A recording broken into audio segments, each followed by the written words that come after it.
जो भारत सरकार है वो भारत को रिप्रेजेंट नहीं करती, ये चीज़ सबने मान लेनी चाहिए।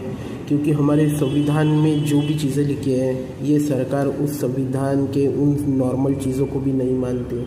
जैसे कि कल वॉशिंगटन पोस्ट ने जो खुलासा किया, कैसे गुजरात के जो मुस्लिम लोग हैं उनको बीजेपी के जो सरकार ने है उन्हें बांग्लादेश में छोड़ दिया। उसके बाद जो उसका हाई कोर्ट है वो उनके खिलाफ आदेश देता है। एक ह्यूमैनिटेरियन क्राइसिस है पूरी की पूरी दुनिया में होने वाली, इतनी गंदी सरकार कोई हो नहीं सकती। लेकिन हमारे कोर्ट जहाँ पे सिर्फ अपर कास्ट बैठे हुए, जहाँ पे सिर्फ जो अपर कास्ट नहीं भी हो, अगर नीचे से आए हुए तो पहचान से आए हुए लोग, जो सरकार के करीब लोग रहते हैं वो बैठते हैं। उसके बाद वो ऐसा काम करते हैं और ऐसा काम करने के बाद कोई ना उस पर जस्टिस मिलता है ना कुछ होता है। अगर इस देश में अगर एक भी इंसान को न्याय के इनजस्टिस हो रहा है तो वो चीज़ बहुत ख़राब है।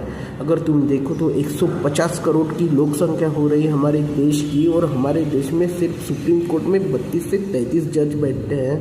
वो जज उसमें भी छुट्टियाँ लेते हैं। हाँ, उनको अगर किसी यूट्यूबर या किसी फेमस बंदे की चीज़ हो, कोई बड़ा वकील हो, तो एक दिन में सुलह करा देते हैं। और जब तुम्हारा जो एक गरीब इंसान जिसको एक्चुअल में गरज है जस्टिस की, एक बात तो पहले तो किसी ने भी समझ लेनी चाहिए कि जस्टिस की ज़रूरत हमेशा गरीब को रहती है, जस्टिस की ज़रूरत हमेशा निचले लोगों को रहती है, जस्टिस की ज़रूरत अमीरों को नहीं रहती। लेकिन हमारी सुप्रीम कोर्ट जो एक नंबर की यानी थर्ड क्लास जस्टिस जुडिशरी है, पता नहीं इंडिया में जुडिशरी की कोई इज्जत बची नहीं है। लोग बाहर में सुलह कर रहे हैं क्योंकि तुम्हें पता है, क्योंकि वहाँ जाएंगे वकील जज सब मिलके पैसा तो वैसे भी खाने वाले हैं तुम्हारा।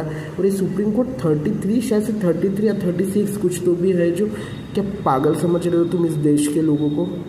150 करोड़ के ऊपर तुम सिर्फ एक सुप्रीम कोर्ट है, एक सुप्रीम कोर्ट में उसमें भी 36 जजेस हुई। उसके भी बाद वो corrupt high court, corrupt district court, उसके नीचे कोई मानी कुछ नहीं बचा। हाँ, कॉन्ट्रैक्टर वगैरह जो रहते हैं वो करप्शन कर रहे हैं, लीडर करप्शन कर रहे हैं, लोगों को जॉब नहीं लग रही है, यहाँ पे पैसा नहीं है, ये ह्यूमैनिटेरियन क्राइसिस हो रही है, इनजस्टिस चल रहा है। हमारा सुप्रीम कोर्ट मस्त सो रहा। अगर यूट्यूबर, कोई बड़ा यूट्यूबर की केस आ जाए, क्योंकि सरकार की तरफ से कोई केस आ जाए, कोई जर्नलिस्ट जो सरकार के लिए काम कर रहा है उसकी केस आ जाए, तो भाई एक दिन में इस केस निकल जाएगी। लेकिन अगर कोई एक्चुअल में जो बेचारे की भाई जो सिटीजनशिप है, जो उसके पास पूरे कागजात है, वैसे लोगों के लिए ये सरकार कुछ नहीं। नेशनल सिक्योरिटी, घंटा नेशनल सिक्योरिटी होती तो भाई ये आतंकवादी हमले की हो रही है, उस पर तो कुछ सो मोटो लेते नहीं, कुछ सरकार को बोलते नहीं। हिम्मत नहीं है तुम्हारी अमित शाह को कुछ बोलने की कि कैसे पहलगाम में अटैक हुआ।